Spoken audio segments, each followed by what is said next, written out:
देखते ही देखते उसके आधे से ज्यादा केले बिक जाते हैं।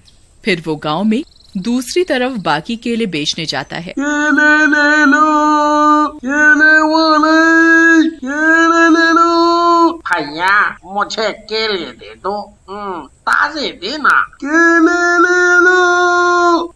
इस तरह दोपहर होने तक ही उसके सारे केले बिक जाते हैं और फिर रामू एक कुएं के पास रोटी खाने के लिए रुकता है। चलो, सब केले तो बिक गए, आज राम प्यारी खुश हो जाएगी। अब खाना खा लेता हूँ। हाँ। जैसे ही रामू खाना खाने लगता है, कुएं से एक चुड़ैल निकलती है। बहुत भूख लगी थी, चलो आज खाने का इंतजाम तो हो गया। चुड़ैल एक गरीब लड़की का रूप ले लेती है। भैया मैं बहुत दिनों से भूखी हूँ, कुछ खाने को दे दो। रामू के पास 4 रोटी होती है। वो उस लड़की को 2 रोटी दे देता है और 2 खुद खाने लगता है कि तभी एक भिखारी भी आ जाता है। बेटा, अल्लाह के नाम पे कुछ दे दो, बहुत भूखा हूँ मैं। अल्लाह तुम पर करम करे बेटा, कुछ दे दो। रामू वो बाकी का खाना उस भिखारी को दे देता है। चुड़ैल ये सब देख रही होती है। खाना तो अच्छा था, पर अब प्यास लगी है और ये कुआं तो सूख चुका है। कोई बात नहीं, ये लो, मेरे पास पानी है, तुम पी लो। और ये क्या, तुमने गर्म कपड़े नहीं पहने? इतनी ठंड में तो तुम दोनों बीमार हो जाओगे। ऐसा बोलकर रामू अपने शॉल उस चुड़ैल औरत को दे देता है और अपना स्वेटर उस भिखारी आदमी को। अरे तुम्हें ठंड नहीं लगेगी? तुमने तो सारे गर्म कपड़े हम दोनों को दे दिए। नहीं, अब मैं बस घर ही जा रहा हूँ, पास ही में है, तुम चिंता ना करो मेरी। इतना बोलकर रामू अपने घर जाता है और अपनी पत्नी को दिन भर की कमाई देता है तो वो बहुत खुश हो जाती है। अरे वाह जी, आज भी सब केले बिक गए। दूसरी ओर सोनू जब रामू की खाली रेड़ी को देखता है तो अरे यार, ये केले तो रोज बेच आता है और मेरी तो कोई अच्छी कमाई होती ही नहीं। आज रात इसका ठेला ही तोड़ देता हूँ, फिर देखता हूँ ये कैसे इतने पैसे कमाता है। हाँ। फिर रात होते ही सोनू ऐसा ही करता है, जाकर रामू का ठेला तोड़ देता है और अपने घर भाग जाता है। अगली सुबह अरे मर गया रे, ये मेरा ठेला कैसे टूट गया। अब मैं कैसे केले बेचने जाऊंगा, कैसे अपने परिवार का गुजारा करूंगा। अजी पर ये टूटा कैसे? अब हम क्या करेंगे? हमारी तो कमाई का यही साधन था। अरे का हुई गवा भैया, देखो ना सोनू भाई, पता नहीं हमारा ठेला कैसे रातों रात टूट गया। ओहो, ऐसा कौन कर सकता है। चलो चिंता ना करो, सब ठीक हो जाएगा। रामू परेशान होकर उसी कुएं के पास एक पेड़ के नीचे बैठ जाता है और बहुत दुखी होता है। अब मैं क्या करूं, कुछ समझ नहीं आ रहा। अरे ये तो वही आदमी है जिसने उस दिन मुझे खाना दिया था और खुद भूखा ही रहा था। पर ये इतना परेशान क्यों है? चुड़ैल फिर से उस दिन की तरह एक गरीब औरत का रूप ले लेती है और रामू के सामने आती है। अरे क्या हुआ, तुम आज इतने दुखी क्यों हो? मुझे माफ करना, मैं आज तुम्हें कुछ नहीं दे पाऊंगा। मुझे कुछ नहीं चाहिए, लेकिन तुम परेशान क्यों हो? मेरा केले का ठेला पता नहीं कैसे पूरा टूट गया। अब मैं अपने घर वालों का पेट कैसे पालूंगा? तुम चिंता मत करो, जब तुमने किसी का बुरा नहीं किया तो तुम्हारे साथ भी बुरा नहीं होगा। तुम घर जाओ, भगवान सब ठीक कर देंगे। फिर रामू अपने घर चला जाता है। रामू के जाते ही चुड़ैल अपने डरावने रूप में आ जाती है। मैं जानती हूँ ये किसने किया। दूसरी तरफ सोनू मन ही मन खुश था। अरे वाह वाह वाह वाह वाह, अब तो मेरे पास रेड़ी है। अब मैं सेब के साथ केले भी बेचूंगा। रामू की वजह से मेरी बिक्री कम होती थी। केला तो ले दिया इसने मुझे, लेकिन अपने ग्राहकों को मुझसे सेब लेने को कभी नहीं कहता था। आएगा मजा। ऐसा बोलकर सोनू जैसे ही घर के बाहर जाता है तो उसके सारे सेब सड़ चुके होते हैं और उसकी रेड़ी भी टूटी हुई होती है।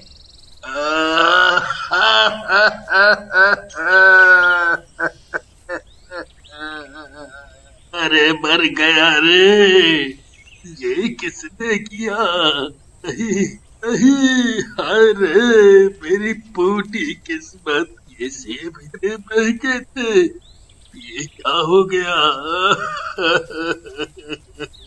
लगता है मेरे बुरे कर्मों का फल है।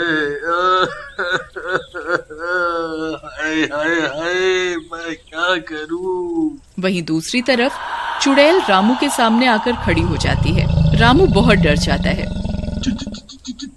चुड़ैल, अरे अरे मर गया रे, मैं तो पहले से इतनी मुसीबत में हूँ, अब ये चुड़ैल। डरो नहीं, मैं वही औरत हूँ जिसे तूने उस दिन खाना खिलाया था। फिर चुड़ैल उसे एक केले का पौधा देती है। ये लो पौधा, ये केले का पौधा मेरे जादू से एक ही रात में बहुत बड़ा हो जाएगा। ये तुम रखो, तुम एक अच्छे इंसान हो इसलिए मैं ये तुम्हें दे रही हूँ। ठीक है चुड़ैल जी, धन्यवाद। मैं चलता हूँ अब। हाँ? रामू अपने घर जाता है और घर के पीछे के आंगन में वो केले का पौधा उगा देता है। अजी ऐसा भी कभी होता है क्या कि एक रात में पौधा बड़ा हो जाए? वो चुड़ैल हमसे कुछ न कुछ मांगेगी बदले में, देख लो जी। हमारे पास और कोई चारा भी तो नहीं, और लगा के देखते हैं इसमें कौन से हमारे पैसे लग रहे हैं। हाँ, सारे पैसे तो आपने अपने दोस्त सोनू के ठेले में लगा दिए थे, मैंने मना भी किया था आपको। कोई बात नहीं, जब हम समर्थ हैं तो किसी की मदद करने में कोई बुराई नहीं। अब चलो सोने चलें। अगली सुबह जब रामू उठता है तो घर के आंगन में जाता है तो देखता है कि उसके आंगन में केले का पौधा बड़ा हो गया है और उनमें कई सारे केले भी लगे हैं। अरे वाह वाह वाह वाह वाह, ये तो कमाल ही हो गया राम प्यारी। अरे वाह, ये तो सच में जादू है। हे भगवान, तेरा लाख लाख शुक्र है। फिर रामू पेड़ से केले तोड़ लेता है। जैसे ही रामू केले तोड़ता है तो वहाँ फिर से और केले उग जाते हैं। रामू ये सब देखकर हैरान हो जाता है। फिर केलों को घर की चारपाई पर रखकर घर के बाहर से ही बेचने लगता है। सब केले बिक जाते हैं और रामू की बहुत कमाई होती है। राम प्यारी, ये सब उस चुड़ैल की वजह से हुआ है। मैं उसका धन्यवाद देने उसके पास जा रहा हूँ। रामू और राम प्यारी दोनों उसके पास जाते हैं लेकिन वो वहाँ नहीं होती। चुड़ैल जी, बाहर आओ, कुएं से बाहर आओ। पर चुड़ैल नहीं आती। फिर रामू वापस चला जाता है और धीरे धीरे केले बेचकर बहुत अमीर हो जाता है। बड़ा घर बना लेता है और गाड़ी ले लेता है। गरीबों की बहुत मदद करता है। लोगों को खाना खिलाना, कपड़े बांटना जैसे अच्छे काम करता है। तभी सोनू भी वहाँ आता है और रामू से अपने किए की माफी मांगता है। रामू, मेरे दोस्त, मुझे माफ कर दे। उस दिन तेरा ठेला मैंने ही तोड़ा था और मुझे उसकी सजा भी मिल गई। मैं बहुत शर्मिंदा हूँ। सोनू को ऐसे फटेहाल देखकर रामू को बहुत बुरा लगता है। वो उसे खाना और कपड़े और कुछ पैसे देता है। कोई बात नहीं, ये लो, अब तुम्हें खाने और कपड़ों की कोई कमी नहीं होगी। रामू उसे माफ कर देता है। फिर एक छोटी सी लड़की वहाँ आती है। अंकल, मुझे भी खाना दो ना, मेरी मम्मी ने आपके बारे में मुझे सब बताया है, आप बहुत अच्छे हो। तुम्हारी मम्मी मुझे कैसे जानती हैं? चलो मैं आपको उनसे मिलवाती हूँ, वो जंगल में रहती हैं। वो लड़की रामू और राम प्यारी को जंगल ले जाती है। वो रही मेरी माँ। वो औरत वही चुड़ैल होती है। चुड़ैल जी, आप यहाँ हो? मैंने आपको कितना ढूंढा। देखो, आज मैं जो भी हूँ वो आपकी वजह से ही हूँ। मेरी सारी परेशानियाँ दूर हो गईं। वो केले का पेड़ तो मेरे लिए वरदान साबित हुआ। आपका बहुत बहुत धन्यवाद। पर आपका ये हाल कैसे? ये सब तुम्हारे अच्छे कर्मों का ही फल है जो तुम आज खुश हो। दरअसल एक तांत्रिक मेरे पीछे पड़ा है, तभी मैं यहाँ पर आकर छिप गई और अब मेरी शक्तियाँ भी उसने खत्म कर दी। मैं लाचार और बेबस हूँ। ये मेरी बेटी है, इसकी वजह से मैं मुक्त भी नहीं हो पा रही। एक एक्सीडेंट में मेरी मौत हो गई थी, तब से मेरी बेटी अकेली है। अच्छा, तो ये बात है। आप चिंता मत करो, आज से मैं आपकी बेटी को गोद लेता हूँ। शायद इसीलिए हमें भगवान ने आज तक बे औलाद रखा। जी हाँ, सही कहा आपने। कितनी प्यारी बच्ची है। अब मैं सुकून से जा सकती हूँ। बेटी, तुम अपना ध्यान रखना और एक अच्छी बच्ची बनना। चुड़ैल खुश हो जाती है और मुक्त होकर चली जाती है। भजनपुर नाम का एक गांव था जहां एक बड़ा मोची वाला भूत रहता था। उस भूत के पास एक बहुत अच्छी जादुई शक्ति थी। वो गांव की एक बड़ी सी गुफा में रहता था। उसने गांव के लोगों को बहुत तंग कर रखा था। वो हर हफ्ते गांव वालों से एक गांव वाले की बलि मांगता था। बदले में गांव वाले उससे हर हफ्ते एक जादुई जूता बनवाते थे। वो जादुई जूता गांव की एक हफ्ते की आर्थिक समस्या सही कर देता था। मोची वाला भूत ऐसे ही कोई जादुई जूता नहीं बनाता था। जिस भी गांव वाले को वो बलि के लिए बुलाता था, वो उसे मार कर उसकी चमड़ी से जूता बनाता था। जैसे ही गांव वाले उस भूत से वो जादुई जूता लेते, वैसे ही वो उसे गांव के बीचों बीच रख कर जला देते। और जैसे ही सारे गांव वाले अपने घर की ओर जाते, तो देखते कि उनके खेत की फसल अच्छी तरह उगनी शुरू हो जाती थी और उन सभी के घर में एक हफ्ते का खान पान, रोटी सब्जी और पैसा रखा होता था। एक बार उस गांव में एक बूढ़ी औरत आई। वो भटकती भटकती उस गांव में आ गई थी। वो बहुत गरीब थी। उसके पास रहने के लिए ना तो घर था ना जमीन। वो गांव के कुएं के पास जाकर बैठ गई। तभी वहाँ पर एक औरत पानी भरने के लिए आई। क्या हुआ अम्मा, यहाँ परेशान क्यों बैठी हो? अरे बेटी, मैं भटकती भटकती इस गांव में आ पहुँची हूँ और मेरे पास रहने के लिए घर नहीं है। क्यों अम्मा, तुम्हारा कोई बेटा या बेटी नहीं है क्या जो यहाँ अकेले बैठी हो? मेरे बेटे ने मुझसे सारी जायदाद छीनकर मुझे घर से बाहर निकाल दिया और वो मेरा इकलौता बेटा था। अरे रे रे रे रे, हे भगवान, ऐसा बेटा किसी को न देना। अब मैं क्या करूँ, कहाँ जाऊँ, मुझे कुछ समझ नहीं आ रहा। अरे अम्मा, इसमें सोचना क्या, आप हमारे गांव के सरपंच से जाके मिल आओ। वो दिल के बहुत अच्छे हैं, आपकी इस समस्या का हल जरूर निकाल लेंगे। चलिए, मैं आपको अपने साथ उनकी हवेली ले जाती हूँ। हाँ बेटा, ले चल मुझे उनकी हवेली। अब तो वही एक आखिरी रास्ता है मेरे पास। फिर वो औरत उस बूढ़ी औरत का हाथ पकड़कर सरपंच की हवेली पहुँच जाती है। सरपंच जी, सरपंच जी, जरा इस बूढ़ी औरत की परेशानी सुन लीजिए। अरे बेटी, आ रहे हैं आ रहे हैं, निक रुको तो सही। हाँ, अब बोलो कि इस बूढ़ी औरत की परेशानी सुनूं। सरपंच जी, मेरी परेशानी सुनिए।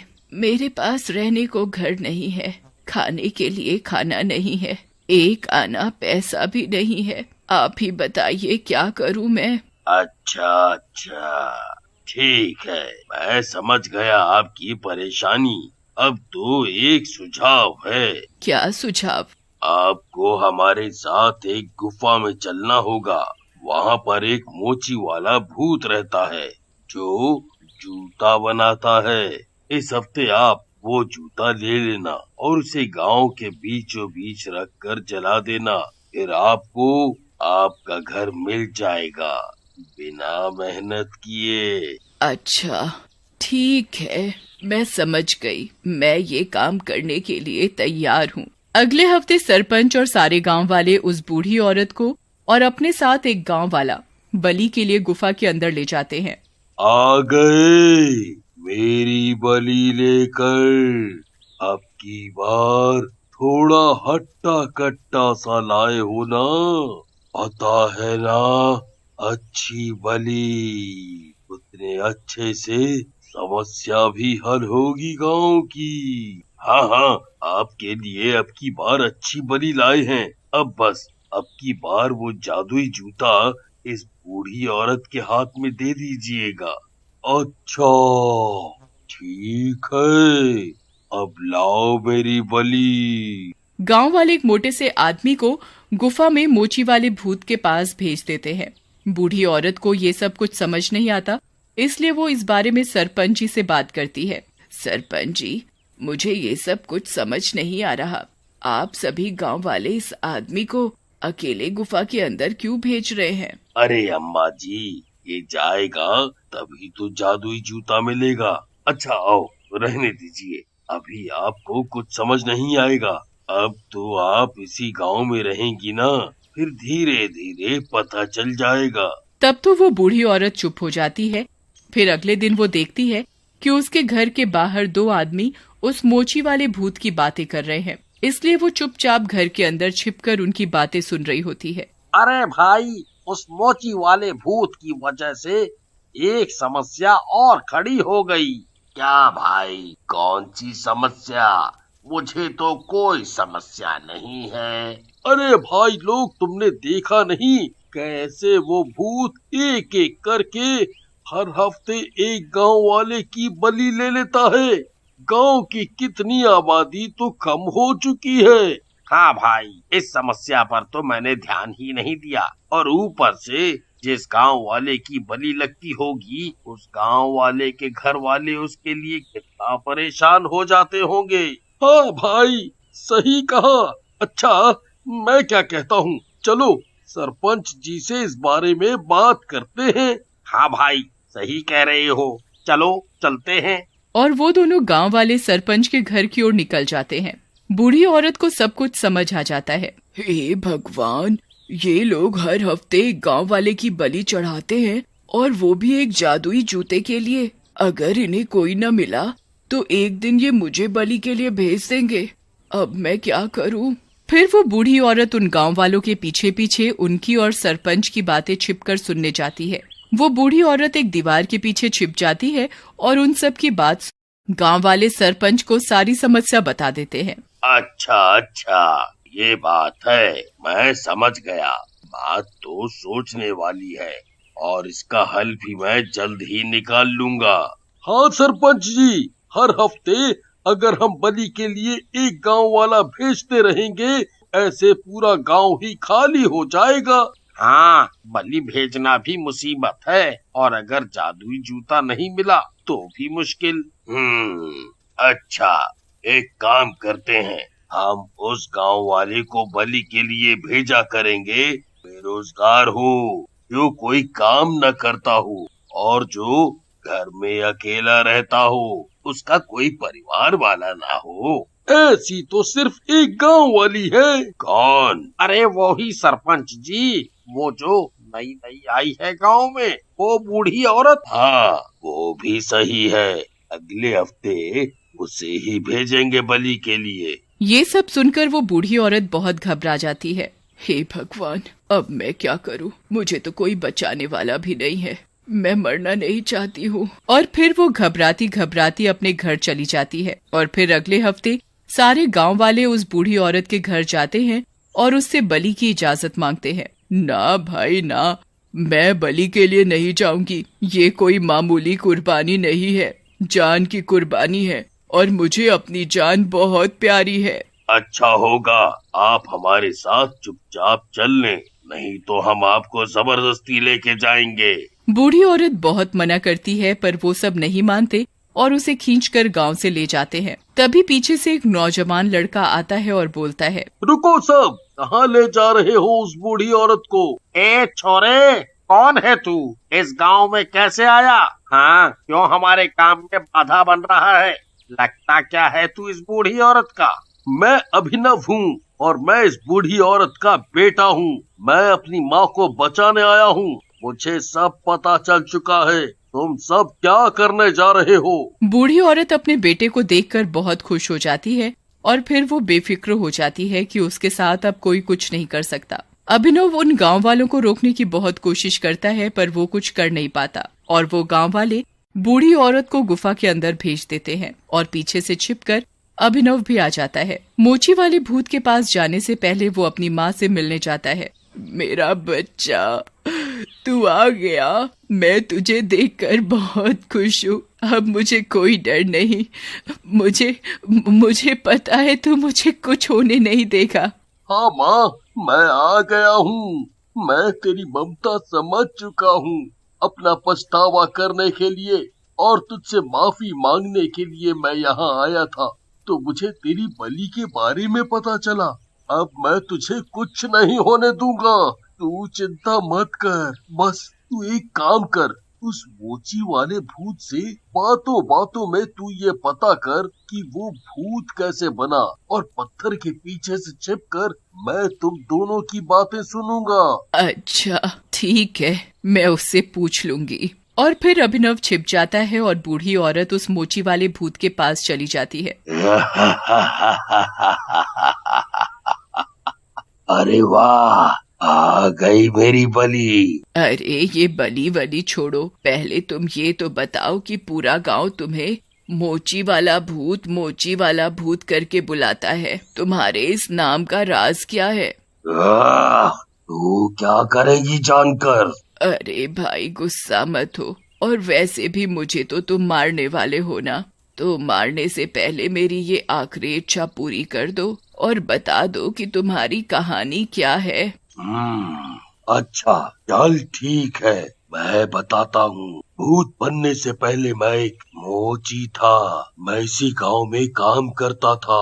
मुझे जूते बनाना बहुत अच्छा लगता था। मैं गांव वालों के जूते बनाता था, उन्हें पॉलिश करता था और टूटी फूटी चप्पलों को जोड़ता भी था। भगवान की दया से मेरा कारोबार बहुत अच्छा चल रहा था। गांव वाले अच्छी रकम में पैसे भी देते थे, पर कोई भी गांव वाला मुझसे तमीज से बात ही नहीं करता था। गांव वाले बोलते थे कि मैं तो गांव वालों के गंदे गंदे जूतों को हाथ लगाकर ठीक करता हूँ, और तो और मैं एक छोटी सी गंदी सी झोपड़ी में रहता हूँ। कोई भी मुझसे इज्जत से बात ही नहीं करता था, और इससे मुझे बहुत बुरा लगता था। मेरे घर के बराबर में एक सब्जी वाला रहता था, वो भी मुझसे बहुत जलता था। वो सोचता था कि मैं मोची होकर इतना धन कमा रहा हूँ, और वो एक सब्जी वाला अच्छा खासा काम करके भी इतना धन नहीं कमा पा रहा। मैं जब भी उससे सब्जी लेने जाता था, वो या तो मुझे भगा देता था या मुझे गली सड़ी सब्जी दे देता था। एक दिन मैं अपनी परेशानियों से दुखी होकर इस गुफा में आ गया, और तभी गांव में एक जोरदार भूकंप आ गया, जिसकी वजह से एक बड़ा पत्थर मेरे ऊपर गिर गया और मैं मर गया। फिर क्या हुआ? मोची वाला भूत अपनी कहानी बताने में इतना मगन हो गया कि उसने ये तक बता दिया कि उसकी जान किस में बसी है। फिर क्या, मैं एक बहुत बड़ा भूत बन गया। फिर सारे गांव वाले मुझे देखने के लिए इस गुफा में आ गए। गांव वालों से बदला लेने के लिए मैंने उनसे एक सौदा कर लिया कि तुम सब हर हफ्ते मुझे एक गांव वाला बलि के लिए देना, और बदले में मैं तुम्हें एक जादुई जूता बना के दूंगा। जादुई जूते के लालच में आकर सारे गांव वालों ने ये सौदा स्वीकार कर लिया, पर वो ये नहीं जानते थे कि मैं एक एक करके सारे गांव वालों को मारकर इस पूरे गांव को खाली कर दूंगा। जब सारे गांव वाले गुफा से निकल गए तो मैंने देखा जो जूता मैंने पहन रखा था वो जूता अभी तक मेरे पैरों में है। जब ये जूता मेरे पैरों से निकल जाएगा तब मैं यहाँ से हमेशा हमेशा के लिए चला जाऊंगा। अभिनव ये बात सुनकर जंगल में से एक लकड़ी पर आग लगाकर गुफा के अंदर आ गया, और उसने मोची वाले भूत के पैरों में आग लगाकर अपनी माँ को लेकर गुफा के बाहर आ गया, और वो मोची वाला भूत चला गया। अब वो मोची वाला भूत यहाँ से हमेशा हमेशा के लिए चला गया है। अब वो यहाँ कभी नहीं आएगा।